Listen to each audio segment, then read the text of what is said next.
브레송과 라이카는 영구와 땡칠이, 두치와 뿌꾸, 철이와 미에처럼 뗄래야 뗄 수가 없는 관계야.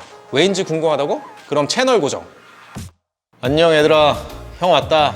자, 오늘은 무엇을 얘기해 볼 거냐? 중형 카메라의 에르메스, 하셀블라드. 그럼 소형 카메라계의 에르메스는 뭐겠어? 대충 짐작이 가지? 그래, 라이카. 라이카 말고 뭐가 있겠어? 이 카메라 있잖아, 빨간 코카콜라 로고 같은 거 붙어있는 딱 봐도 고급진 카메라. 온라인에서라도 한 번쯤은 다 본 적 있지? 오늘은 이 라이카에 대해서 알려줄게. 라이카도 하셀블라드처럼 처음부터 카메라 회사는 아니었어. 1949년 칼 켈르너라는 독일 사람이 설립한 현미경 제조사 옵티세스 인스티튜트라는 회사가 라이카의 전신이야. 켈르너가 죽고 회사를 와이프가 인수를 했는데, 와이프가 직원이었던 프리드리히 베르틀레라는 사람이랑 결혼을 해. 뭐 그래, 그럴 수 있지. 그리고 회사명을 켈리너운트 베르틀레라고 바꿔. 아니 씨바, 이게 말이 돼? 죽은 남편이 설립한 회사 이름에 원래는 직원이었던 현 남편의 이름을 넣어버린다고? 내가 이해를 못하는 유러피안 라이프 스타일인 거야? 암튼 회사 이름을 바꾸고 스위스 공장에서 일하고 있던 융커스라는 인턴을 고용하고, 그 인턴이랑 같이 일하던 기계공 에른스트 라이츠 1세라는 사람이 이 회사에 참여하게 돼. 베르틀레가 죽고 이 에른스트라는 기계공이 회사를 인수하면서 또 이름을 바꿔. 옵티세스 인스티튜트 폰 에른스트 라이츠. 근데 이 사람이 되게 우유부단했나 봐. 이름을 또 바꾸네? 에른스트 라이츠 옵티세스 베르케.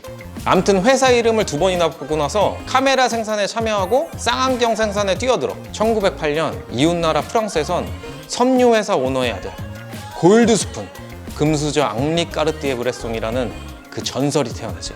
라이카 얘기하다가 웬 뜬금없이 브레송? 이게 무슨 전개야?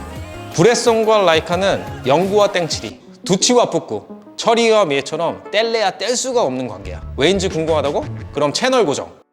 자, 라이츠사가 본격적으로 첫 35mm 필름 카메라를 제조한 건 1913년. 35mm 필름 카메라, 이게 세계 최초였어. 기계공학자 오스카 바르낙이라는 사람이 원래 영화용 필름 카메라 개발자였는데 지병으로 천식을 앓아서 그 당시에는 널리 보급되어 있던 대형 포맷 카메라들, 이것들을 들고 다니면서 사진 찍기가 너무 부담스럽고 무리가 있었던 거지. 그래서 70mm 영화용 필름을 방갈해서 사용하는 새로운 방식의 스틸컷 카메라를 만든 거야. 이 카메라 이름이 우르라이카. 이게 시장 가능성이 있다고 판단해서 시판하려고 했는데 어라? 1차 세계대전이 터져버리네? 전쟁 중에 누가 쇼핑을 하겠어. 대량 생산되기 전에 시험적으로 몇 대 만들어 놓은 게 지금 전 세계에 딱 3대밖에 안 남았다고 하더라. 12년이나 흐른 1925년에 이르러서야 드디어 라이치의 라이, 카메라의 카, 여기에서 이름을 따온 라이카 1이 세상에 공개가 돼. 이 라이카 1을 시작으로 35mm 카메라가 현재까지도 카메라 시장을 지배하게 되지. 그리고 1930년에 라이츠사는 기존의 라이카 1, 2에 없었던 렌즈 교환이 가능한 라이카 C형을 개발했고, 이때부터 35mm부터 135mm까지 다양한 렌즈가 시판되기 시작하면서 라이카는 그렇게 현대사진의 전성기의 기초를 확립했어. 그리고 너희 같은 사진 족밥이던 브레송은 그동안 졸라 붙질만 해다가 22살이 되던 이때부터 본격적으로 사진 공부를 시작하게 돼.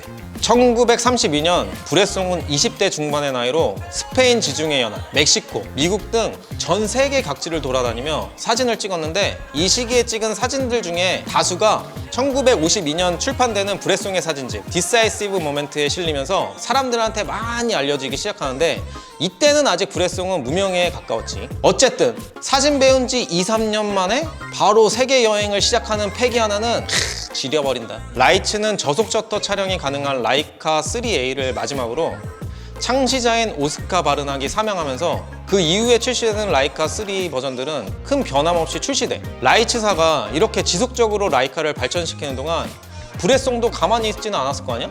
전시회도 하고, 영화 조감독도 하고, 결혼도 하고, 그리고 본격적으로 보도사진을 촬영하기 시작하면서 사진가로서 방향성을 찾아가기 시작했어. 그러던 중 33살이 되던 1940년 2차 세계대전이라는 인생의 큰 파도를 만나게 돼. 영화 사진선전대로 전쟁에 참전했다가 독일군의 포로가 된 거야. 좆된 거지. 니네 생각해봐. 북한 괴뢰 새끼들이랑 전쟁이 났는데 네가 포로가 됐다고 생각해봐. 아우 씨발, 진짜 끔찍하다 정말. 독일 회사에서 만든 카메라만 고집하며 활동하는 사진가가 독일군한테 포로로 잡혔다는 게 생각해보면 진짜 아이러니한 것 같지 않니? 브레송은 3차례의 시도 끝에 겨우 탈출에 성공하게 돼. 이것도 졸라 영화 같아. 보통 씨발 그냥 한두 번 실패하면 그냥 쭈구리처럼 구출되기를 기다리지 않냐? 잡혀서 엄청 뚜껑 맞았을 거 아니야. 졸라 아플 것 같은데. 탈출한 브레송은 37살이 되던 2년 뒤 1945년에 미국 육군정보국을 위해 석방된 전쟁포로 추방자들의 프랑스 귀환에 대한 영화 귀향을 제작하게 돼. 그리고 미국에선 브레송이 전쟁 중에 죽었다는 소문이 돌아. 이듬해 46년 뉴욕 모마에서 그의 죽음을 기리기 위해 영화 귀향을 전시하려 하는데 자신의 죽음을 정정하려고 이때부터 브레송은 미국에서 지내게 돼. 브레송이 모마에 짜잔 하고 나타났을라나? 아니면 미리 편지를 보냈을라나? 그건 뭐 아무도 모르지. 모마에서 미안해했는지 아니면 브레송의 진가를 알아채었는지 1947년엔 모마에서 브레송의 개인전을 열게 돼. 이뿐만 아니라 10년 전부터 알고 지낸 로버트 카파, 데이비드 시모, 조지 로저와 함께 드디어 매그넘 포토스를 설립하게 되는 거지. 매그넘 얘기는 저번 영상에서 살짝 다뤘지. 위에 링크 걸어둘게. 브레송은 매그넘 설립 이후 1948년부터 50년까지 인도, 버마, 파키스탄, 중국, 인도네시아 등을 돌아다니면서 사진을 찍었어. 그리고 1952년 호화사진집 숨겨진 영상을 출판했어. 이게 영문판으로는 우리가 아는 결정적 순간, 더 디사이시브 모먼트, 오늘까지 브레송의 대표 레전드 오브 전설로 널리 알려져 있지. 몇 장 같이 보면서 얘기하자. 이 사진 본 적 있지? 이게 앙리 까르띠에 브레송 이야기하면 항상 빠지지 않고 등장하는 사진이야. 사진 제목은 생라자르 역 뒤에서 1932년 찍은 사진이야. 사진 배우기 시작한 지 2년 만에 이런 걸 찍은 거야. 내가 이거를 찍은 일화를 알려줄게. 브레송은 비 오는 날 길을 걷다가 뒤에 보이는 포스터와 물 웅덩이를 발견하게 돼. 그리고 저 멀리서 뛰어오는 사람도 같이 보게 된 거지. 이때 브레송의 머리엔 왠지 이 사람이 순간 뒤에 있는 포스터 속 댄서처럼 물 웅덩이를 폴짝 뛰어넘어가는 그런 상상을 한 거야. 브레송은 바로 카메라를 잡고 뛰어오는 그 사람을 기다렸어. 브레송 앞에 있는 물 웅덩이를 뛸 때까지 가만히 멈춰서 말이야.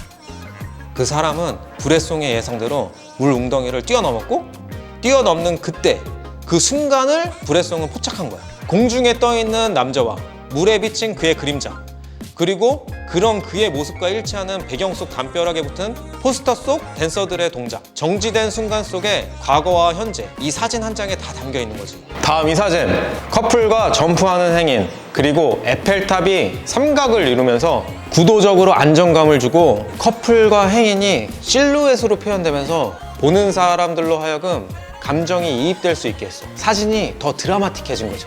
찰나의 순간에 브레송은 어떻게 저 사람들을 실루엣으로 표현할 생각을 했을까? 야, 씨발 이거 봐. 우산 뒤집힌 거. 여자 몸이 뒤로 젖혀지면서 자연스럽게 시선이 에펠탑과 점프하는 행인으로 이어지는 거지. 저 사진 속 모델들은 서로의 존재를 의식하고 있었을까? 이 찰나의 순간, 저 커플의 시간도, 저 점프하는 행인의 시간도 그들만의 공간 속에 멈춰 있었을 거고, 우린 사진 한 장에 담긴 저들의 감정을 동시에 느낄 수 있는 거지. 낭만적인 분위기 속 저 장면의 주인공이 되고 싶지 않아? 만약에 저 커플이 밝게 찍혀서 얼굴이 다 보였다면 지금같이 임팩트가 있었을까? 사진은 누가 말하기에 더하는 게 아니라 빼기의 미학이라고 하더라. 정보가 많다고 무조건 좋은 건 아니라는 거 명심해둬. 브레송은 렌즈를 통해 세상을 관찰하다 어느 한순간 직관적 판단력으로 셔터를 눌렀어. 단 한 번도 현실을 조작하거나 더하지도 않았지. 로버트 카파는 했는데. 그런 이유에서인지 모르겠지만 평생 그는 조명도 거부한 채 자연의 빛으로만 결정적 순간을 포착했어. 우리가 말하는 그 결정적 순간을 위해 몇 시간, 어떨 땐 며칠 동안 대상을 관찰을 했대. 이런 사진이 만들어진 건 단순한 우연이라고 보기보단 그의 관찰력 훈련이 낳은 결과라고 보는 게 그의 사진의 가치를 제대로 이해하는 거라고 볼 수 있어. 브레송은 20세기를 대표하는 사진작가이고 이름만 들어도 모르는 사람이 없을 최고의 거장이지. 근데 아이러니하게 브레송은 전혀 유명해지는 것에 관심이 없었어. 사람들이 자기를 알아볼까봐 일부러 자기 얼굴 사진도 잘 안 찍었어. 그가 유명해져서 다른 사람들이 그를 알아보면 그 결정적 순간을 촬영할 수 없게 될까봐 그게 부담스러웠던 거지. 그가 평생을 사랑한 카메라 M3, 약 22만 대가 생산된 M3는 대부분 실버 크롬이지만 그 중에서 약 3,000대는 블랙 페인트로 생산이 되었는데, 야, 여기에도 일화가 있어. 좀 전에 말했듯이 브레송은 알려지기를 극도로 꺼려했어. 그리고 너네들도 알잖아. 카메라 앞에 서면 대부분 수줍음 가득한 10대 소녀가 되는 거야. 이런 인간의 습성을 잘 알았던 브레송은 촬영을 할 때 어떻게든 카메라를 숨기고 싶어 했어. 그래서 졸라 반짝이는 크롬 바디랑 렌즈에 검은색 테이프를 막 붙여서 사용한 거야. 이 얘기를 전해들은 라이카에서 정말 보다 못해 한정판으로 블랙 페인트 바디를 일부 제작하게 되는데, 그게 카메라 수집가들의 머스트헤브 아이템. 니네 알지? 라이카는 실버, 블랙 두 개 다 사는 게 국룰인 거. 그럼 그가 그렇게 사랑한 M3가 뭐냐? 1954년 라이츠사는 포토키나라는 쾰른에서 열리는 사진 분야 최대 전시회에서 전혀 새롭게 설계된 라이카를 출시하는데, 그게 바로 M3야. 새로운 렌즈 마운트인 라이카 M 베요넷 마운트를 제시했고, 이 카메라부터 레인지 파인더의 설계가 완전히 확립됐다고 보면 돼. M3는 0.92배율 파인더, 새로운 필름 로딩 시스템, 황동 배럴, 포컬 플레인 셔터 등을 탑재했고, 1956년부터 라이프타임 인베스트먼트 인 퍼펙트 포토그래피라는 캐치프라이즈와 함께 판매되기 시작했어. 너무 성능이 뛰어나서 다른 카메라 회사들을 그냥 압살해버려. 어느 정도였냐면 그냥 다른 회사들이 레인지 파인더 개발을 포기하게 만들어버려.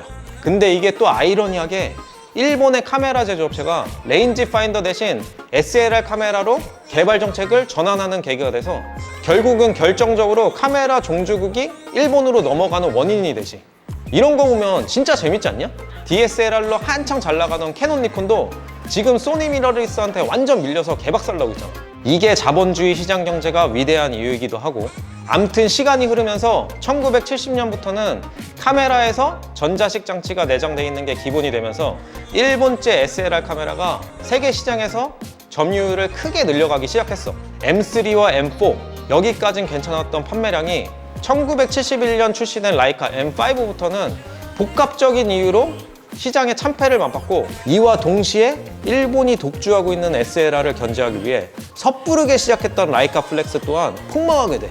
엎친 데 덮친 격으로 저가형 시장을 노리고 미놀타와 공동 개발했던 라이카 CL조차 실패하게 되면서 SLR과 레인지 파인더 시장에서 모두 좆된 라이츠사는 1974년 스위스 회사인 더 와일드 컴퍼니가 지분의 51%를 인수하게 되며 흡수합병하게 돼. 근데 공교롭게도 앙리 까르띠에 브레송도 1974년 이후 그림과 디자인에 몰두하며 활동 없이 은둔 치과를 시작해. 뭐 74년이면 브레송도 66살이니까 은퇴하고 집에서 쉴 때가 되긴 했지. 매그넘 설립 이후 진짜 세계 방방곳곳을 돌아다니며 사진 작업에만 몰두했으니까. 물론 지나간 과거를 해석하는 우리 관점에서만 성립되는 얘기지만, 한 인간과 카메라가 만나 현대 사진의 시작을 알리고 전성기를 불태우다 함께 무대를 내려왔다는 게 우연이지만 뭔가 필연, 운명처럼 느껴지네. 너무 멋있는 것 같지 않니? 나도 처음에 사진 배우기 시작했을 땐 앙리 까르띠에 브레송처럼 후대에 내 이름과 사진으로 기억되고 싶다는 꿈이 있었는데, 역시 라이카와 브레송 얘기를 하다 보니까 진짜 나도 모르게 신나서 시간 가는 줄 모르고 떠들었는데, 오늘은 일단 여기까지 끊어가야겠어. 왜냐면 다음 영상에선 라이카랑 이 SLR 카메라랑 졸라 맞짱 뜨는 얘기거든. 그럼 다음 영상에서 보자고. 빠빠롱.